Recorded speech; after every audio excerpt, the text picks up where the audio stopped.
তোমাদের সাথে একটা লোটে মাছের রেসিপি শেয়ার করি। চলো, পেঁয়াজ, কাঁচা লঙ্কা আর রসুন মাঝখান থেকে চেড়ে চেড়ে করে কেটে নিয়েছি। আর এই যে টমেটো আমি সরু সরু করে কাটা, আর একটা একটুখানি লেবু দরকার। তো আর লম্বা লম্বা করে আলুও কেটে নিয়েছি। এবার তোমরা যদি না আলু দিতে চাও তবে তোমরা আলুটা স্কিপ করতে পারো। আর এই যে কড়ার মধ্যে একটু তেল দিয়ে দিয়েছি, তেলটা হালকা গরম হলে আলুগুলো দিয়ে দিতাম। দিয়ে এবার নুনটা দিয়ে দিয়েছি। নুনটা দেওয়ার পরে একটু হলুদ আর একটু হালকা পরিমাণ মতন লঙ্কার গুঁড়ো দিয়ে দিয়েছি। দিয়ে ওটা ভাজা ভাজা করে নেওয়া, ওটা রেখে দিয়েছি ভাজতে। আর এখানে দিয়ে দিয়েছি একটু লোটে মাছ আর কুমড়ো পাতাই পেয়েছি। আর এখানে আর ওই আলুটা ভাজা হয়ে যাওয়ার পরে একটু পেঁয়াজটাকেও নাড়িয়ে নিয়েছি। পেঁয়াজ, রসুন আর কাঁচা লঙ্কা। আর এর মধ্যে দেখো পরিমাণ মতো নুন দিয়ে দেবে তোমরা লোটে মাছে, আর হলুদ গুঁড়ো। আর তোমরা যদি ঝাল খেতে চাও তাহলে লঙ্কার গুঁড়োটা একটু পরিমাণ মতন দিয়ে দিও। আমি 2 চামচ দিয়েছি, আমাদের একটু ঝাল বেশি খায়।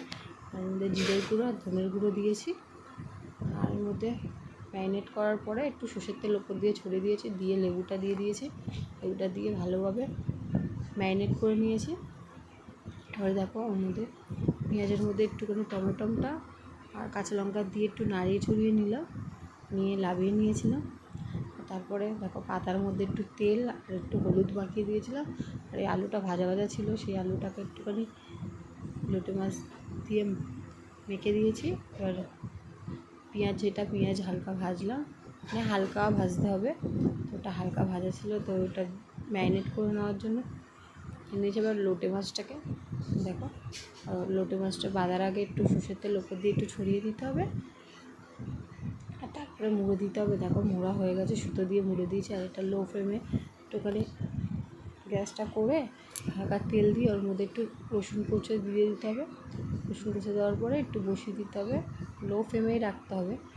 তোমাদের এটা দেখতে হবে যে লো ফ্লেমে রাখতে হবে এটাকে।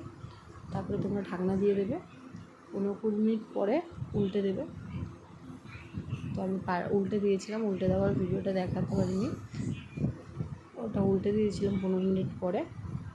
আবার 15-20 মিনিট পরে আবার ঢাকনাটা খুললে আবার উল্টাতে হবে। মানে তোমাদের 15-20 মিনিট লাগবে উল্টে পাল্টে করতে। আর দেখো পুরো যখন দেখি পুরো তেলটা ছেড়ে দিয়েছে, তারপর ভাববে পুরো রেডি হয়ে গেছে। তাও আমি চাপা দিয়ে দিলাম হালকা, দেখবে তেলটা এখন পুরো একদম শুকিয়ে গেছে, ভাববে হয়ে গেছে। দেখো তেলটা ছেড়ে দিয়েছে, তো আমি নামিয়ে নিয়েছি। দেখো রেডি কমপ্লিট। আর খেয়ে বলবে কেমন লাগলো। আশা করি ভালো লাগলে লাইক দিয়ে শেয়ার করে দেবে। বাই।